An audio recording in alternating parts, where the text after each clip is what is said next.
Mes festimesh e urimesh edhe shqiptarët kanë kremtuar ndërimin e viteve. Kryeqyteti është ndezur nga fshekzjarret ku qytetarë të shumë kanë pritur në sheshin Skënderbej bërritjen e vitit të ri 2014.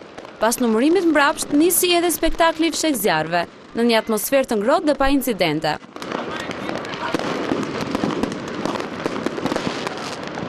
Kremtimi i vitit të ri është një nga festat më tradicionale që mbret bashk familjar, miq e shok në darkën e ndërimit të viteve. Urimi për një vit të mbar është kryefjale të gjithë shqiptarëve në këtë ditë. Qof një vit i mbar, pasi 2013 nuk është se ka qenë në gjë kush e di se çfarë, 2014 sa më mbar për gjithë shqiptarët dhe për gjithë njerëzit. Një vit sa më mbar, ja kaloni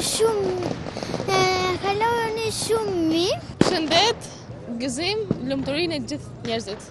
Ju uroj gjithë shqiptarëve gëzuar, qof një vit sa më i mbar, sa më i suksesshëm për të gjithë. Gëzuar, gëzuar, gëzuar. Gëzuar vitin e ri.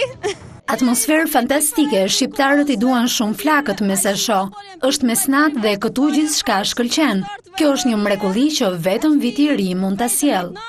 Ju uroj gjithë shqiptarëve gëzuar vitin e ri, një vit sa më i mbar, lumturi, mbarësi, gjitha të mira. Where are you from? We are from Sweden. Jam nga Suedia dhe po ja kaloj shkëlqyeshëm, më mirë se që prisja.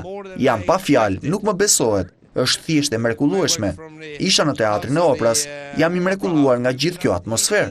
Before, Dagny. Shumë urime të gjithë që realizohen, të kenë mbarësinë në familje dhe jeta të bëhet sa më e lumtur. Dërsa një pjesë e shqiptarëve kanë zgjedhur restorantët ose pubet për të kaluar natën e ndërimit të viteve, festa në shesh mbetet gjithnjë një zgjedhje e preferuar. 2014 është pritur nga qytetarët shqiptar në sheshin Skënderbej për të festuar pikërisht këtë vit të ri.